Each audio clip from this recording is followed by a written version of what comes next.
Bonjour, on espère que vous passez tous un bon début de semaine. On se retrouve aujourd'hui pour la 3e émission de l'année avec quelques nouveautés et surtout de la bonne humeur. Je vous laisse avec la suite de l'émission.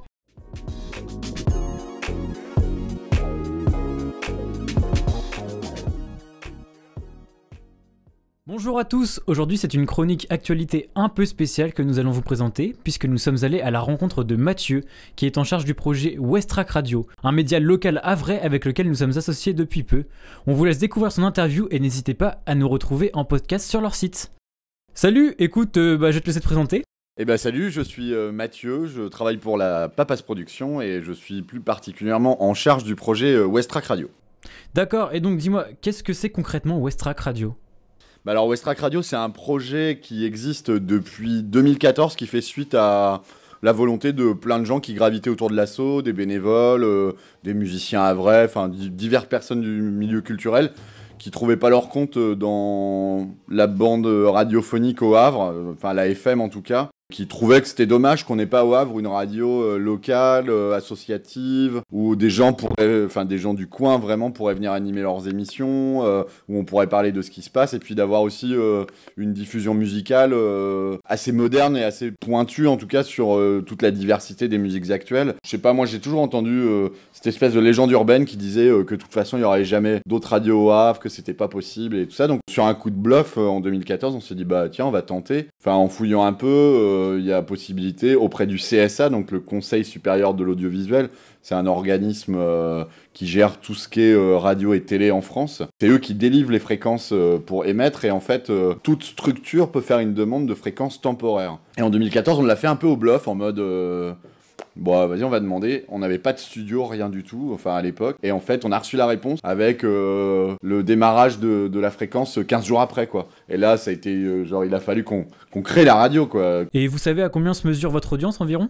Ouais, sur le web c'est très très facile à mesurer puisque c'est des ordinateurs qui se connectent à un serveur, donc on peut tout enregistrer, le nombre de connexions. Là depuis quasiment le début de l'année 2018, nous il y a 20 000 personnes uniques qui se connectent chaque mois, donc 20 000 personnes différentes. D'accord. Et après qui se connectent soit une fois, soit plusieurs fois. Et après il y a ce qu'on appelle les sessions actives, donc c'est le nombre de fois où la radio est ouverte.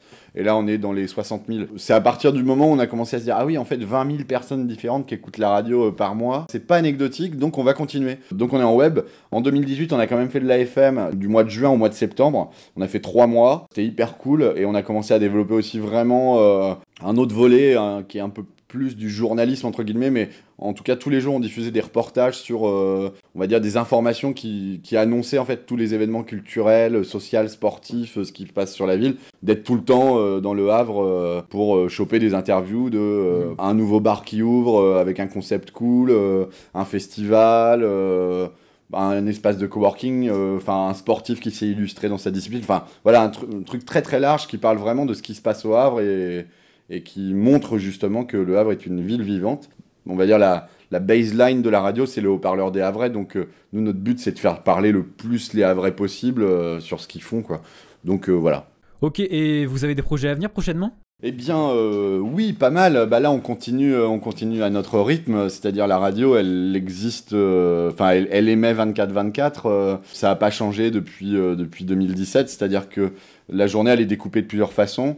On est à l'antenne de 8h à 18h tous les jours. En général, c'est moi, Benjamin ou Swazik. On fait ce qu'on appelle un peu de l'animation d'antenne. On annonce la playlist, on parle un peu de musique. On parle d'actualité locale, on parle d'agenda concert, donc ça, on fait ça toute la journée. Ouais. Et à partir de 18h, c'est les émissions des bénévoles jusqu'à minuit sur certains jours. Donc là, c'est hyper varié. Il y a des émissions sur la gastronomie, sur le rap, sur le théâtre, sur la pop culture. C'est vraiment très très large et c'est toujours fait par des Havrais, en tout cas des gens qui sont du territoire. Et on a répondu à un appel à projet du CSA justement en 2017 pour obtenir une fréquence. C'est une nouvelle technologie qui s'appelle le DAB+. Alors, je fais vite pour pas aller trop dans les détails techniques, mais en gros, la radio va suivre la même mutation que la télé l'a connue il y a 15 ans, c'est-à-dire la télé est passée de télévision analogique où on avait 6 chaînes à TNT où on en avait 25. Et la radio est en train de suivre la même mutation, c'est-à-dire qu'on va passer d'un format de radio analogique, transistor à l'ancienne, à radio numérique, où du coup il y a beaucoup plus de place possible pour des nouvelles radios sur chaque ville. Ouais. Et nous on a répondu à cet appel à projet en 2017 et on a obtenu une fréquence. Donc on va faire partie en fait d'une première vague, parce que je pense qu'il y aura d'autres vagues par la suite, mais on va faire partie d'une première vague des 26 radios numériques qui vont émettre au Havre courant 2019. C'est les dernières infos qu'on a. Donc ça forcément c'est un gros projet, parce qu'en fait le fait d'obtenir cette fréquence, on devient radio permanente. Super, eh bien merci beaucoup de nous avoir accordé de ton temps et à une prochaine.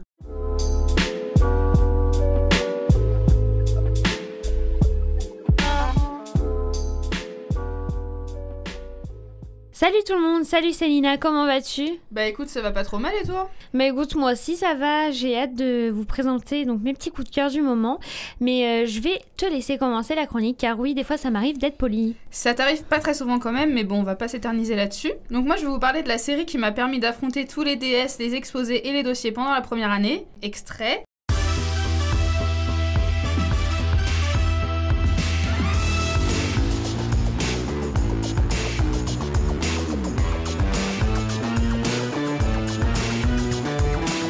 Bon, les meilleurs d'entre vous auront reconnu la musique du générique. Pour les autres, c'est la série Brooklyn Nine-Nine que je regardais après les cours pour avoir ma dose quotidienne de rire. La série a déjà 5 saisons qui sont disponibles sur Netflix et la 6ème va sortir le 10 janvier 2019 sur la NBC, ce qui vous laisse un peu de temps pour rattraper votre retard. C'est une série avec des épisodes qui durent 20 minutes et qui racontent le quotidien d'un commissariat de police dans le quartier de Brooklyn. Dit comme ça doit pas être très attirant, mais les personnages sont déjantés, les histoires intéressantes, ce qui donne une série vraiment très drôle que je vous conseille, surtout en période de stress, croyez-moi, ça peut être utile. Et toi Anna, qu'est-ce que t'as de beau à me dire ? Eh bien moi j'ai choisi de vous parler du film Assassination qui sort demain au cinéma, extrait. Je m'appelle Lily Carlson et j'ai 18 ans. Voici mes 3 meilleurs amis, Em, Bex et Sarah. Et je vais vous raconter comment ma ville, Salem, a perdu la tête. Ça me fait vachement penser à American Nightmare, mais en un peu plus trash. C'est un film indépendant américain réalisé par Sam Levinson. L'histoire se déroule à Salem, une ville dans le Massachusetts. Un jour, les habitants de Salem sont victimes d'un piratage global de données personnelles, et donc la vie privée de chacun devient alors publique, et de sombres secrets vont faire éruption. La ville sombre alors dans la violence. Entre agressions, règlements de compte et autres attaques, la ville est à feu et à sang. Lily et ses amis décident de s'armer pour survivre à cette nuit meurtrière, donc notamment quand l'un des adolescents de la ville va l'accuser d'être derrière le piratage. Et toi donc Célina, dis-nous tout sur une autre série. Alors je vais changer totalement de ton, puisqu'après vous avoir parlé de la série qui m'a fait pleurer de rire, je vais parler de la série qui m'a fait pleurer tout simplement. Donc la série s'appelle This Is Us, la saison 3 est actuellement en diffusion sur la chaîne américaine NBC. Je peux pas trop vous en dire plus car il y a pas mal de choses qu'on découvre dès les premiers épisodes et j'ai pas envie de vous spoiler, mais tout ce que je peux vous dire c'est que c'est une série absolument géniale et touchante. Par contre pour la regarder assurez-vous d'avoir des mouchoirs près de vous parce que c'est quand même pas mal triste. Donc moi je vais vous parler d'un film, Casse-Noisette et les 4 royaumes. C'est un film fantastique américain réalisé par Lace Hallstrom et Joe Johnston. Disney nous propose une adaptation du conte allemand Casse-Noisette et le roi des souris de Ernst Theodor Amadeus Hoffmann. Clara, le personnage principal, est à la recherche d'une clé qui renferme un secret unique. À la fête de fin d'année organisée par son parrain, Clara découvre un fil d'or qui la conduit jusqu'à cette précieuse clé. C'est dans ce monde parallèle que Clara va faire la connaissance d'un soldat nommé Philippe et de plein d'autres petits personnages qui font partie d'un monde, celui des fleurs et des friandises. Pour retrouver cette clé et restaurer l'harmonie du monde, Clara et Philippe vont devoir affronter la tyrannique mère Ginger qui vit dans le 4e royaume, le monde le plus sinistre. J'ai très envie d'aller le voir car Keira Knightley et Morgan Freeman, qui sont 2 très bons acteurs, font partie du film. On vous laisse profiter de la fin de l'émission et on vous retrouve plus tard.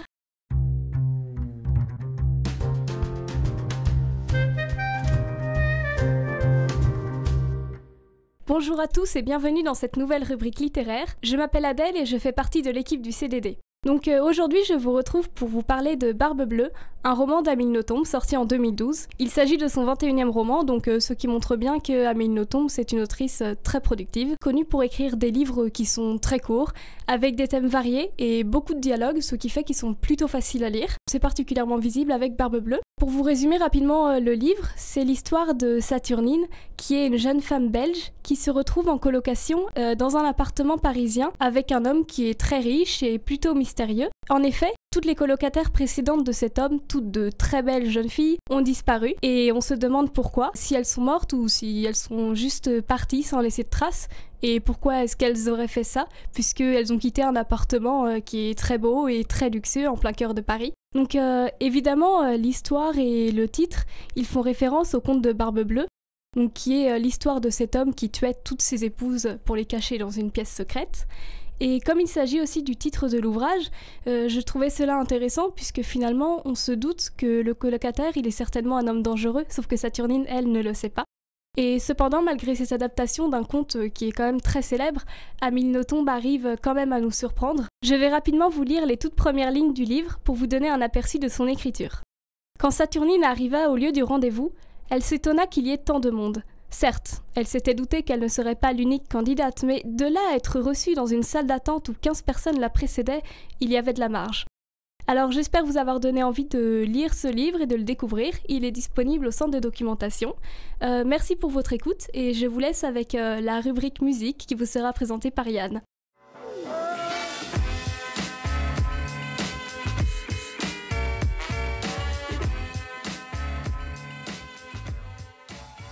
Salut, c'est Yann, je vous souhaite la bienvenue dans cette chronique musique qui sera aujourd'hui axée hard rock et rap, avec en supplément ma petite playlist, comme nous avons l'habitude de le faire désormais sur cette antenne. Si je vous parle de AC/DC, d'Aerosmith et des Guns N' Roses, vous allez me dire que ce sont de grands groupes de rock, c'est vrai, vous avez raison. Mais que diriez-vous de retrouver leurs plus grands classiques en un seul concert et le tout interprété par leurs 3 meilleurs tribute bands au monde? À ne pas manquer si vous êtes un vrai fan de hard rock et si vous voulez vous déchaîner sur des sons endiablés au Doc Océane le 14 décembre. Rap maintenant avec Kerry James qui revient sur le devant de la scène avec son nouvel album Je rappe encore. Preuve qu'il n'est pas mort et qu'il compte bien faire son grand retour avec une tournée dans toute la France qui le fera s'arrêter à Rouen le 14 décembre au 106. Enfin, avant de vous présenter ma playlist, j'aimerais vous parler d'un concert organisé par un des projets tutorés de notre IUT, le projet Ease, qui va présenter notre cher Naughty Atlas ainsi que l'équipage dans un concert rap qui s'avère très prometteur. Donc tous au Kangourou le 6 décembre.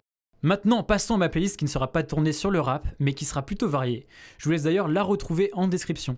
D'abord, je vais vous parler de The Pina Colada Song, interprétée par Rupert Holmes. Cette chanson me fait voyager et personnellement, je trouve qu'elle est idéale lorsque l'on boit du noir.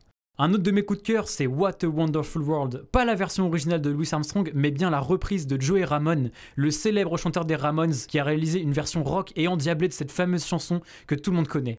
Et pour finir, comment pourrais-je passer à côté du chef-d'œuvre qu'est Bohemian Rhapsody, du mythique groupe Queen, titre qui a d'ailleurs donné son nom au film qui est sorti récemment et que je vous recommande vivement. Un single qui a longtemps été critiqué mais qui s'avère finalement être l'œuvre majeure du groupe avec une musique complètement expérimentale mêlant opéra et rock, deux styles qui n'ont absolument rien à voir. Et voilà, c'est la fin de cette 3e émission. On espère que vous l'avez appréciée avec ces nouveautés comme le retour de la chronique littérature.